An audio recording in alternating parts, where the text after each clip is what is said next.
Bonjour à toutes et à tous. Aujourd'hui, nous abordons une initiative du groupe parlementaire Les Démocrates sur la modification de la loi portant code du numérique au Bénin. Ce texte de loi, adopté en 2017 et promulgué en 2018, avait pour objectif de réguler l'usage des technologies dans notre pays. Mais aujourd'hui, il est clair que certaines de ces dispositions, notamment les articles 527, 550 et 551, ont eu des conséquences graves sur nos libertés et notre démocratie. Prenons l'article 527. Cette disposition criminalise le fait pour tout citoyen d'enregistrer ou de diffuser des images qui témoignent d'actes illégaux, sauf si elles sont transmises à un professionnel des médias ou aux forces de l'ordre. Pourtant, les citoyens ont un rôle clé à jouer dans la dénonciation des injustices, des crimes et délits flagrants. Aux États-Unis d'Amérique, par exemple, le 11 juin 2021, un prix Pulitzer spécial a été décerné à Madame Darnella Frazier, une jeune femme alors âgée de 17 ans qui avait filmé le meurtre de M. George Floyd. Il faut dire que le prix Pulitzer est un prix mondialement connu qui récompense la presse d'investigation engagée.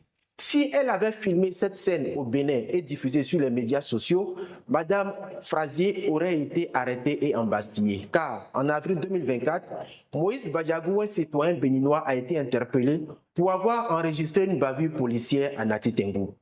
Les démocrates proposent donc d'intégrer dans cette loi la reconnaissance et la protection des lanceurs d'alerte, ces citoyens courageux qui, en exposant des infractions, participent bien évidemment à la manifestation de la vérité et empêchent les délits et crimes de se produire.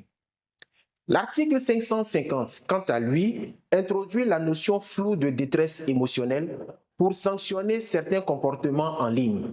Cette imprécision a conduit à des abus graves, avec des interprétations arbitraires qui ont permis de mettre des dizaines de nos concitoyens en prison. Cette loi a transformé des outils de justice en instruments de répression, instaurant donc un climat de peur. Les organisations de défense des droits de l'homme, tant au Bénin qu'à l'international, ont dénoncé ces dérives. Et grâce à leurs efforts, lors de l'examen périodique universel des Nations Unies, le Bénin a pris un engagement fort, celui de réviser cette loi. Malheureusement, cet engagement n'a pas encore été respecté et les injustices continuent. Enfin, l'article 551 prévoit des sanctions disproportionnées pour les insultes à caractère raciste ou xénophobe, passant d'une simple contravention à des peines dignes d'un crime.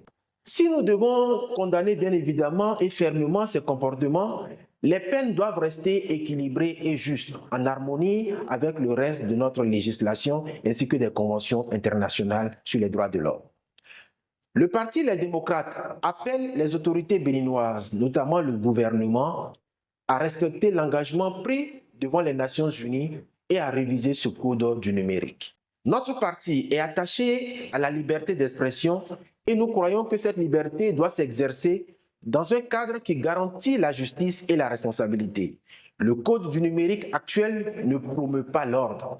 Il promeut seulement la peur de s'exprimer et cela doit changer. C'est pourquoi le Parti Les Démocrates s'engage à travailler avec toutes les parties prenantes pour moderniser ce texte de loi afin qu'il reflète les valeurs de justice, de liberté et de responsabilité. Merci pour votre attention et rejoignez-nous pour ce combat citoyen politique pour un Bénin juste, libre et respectueux de ses citoyens.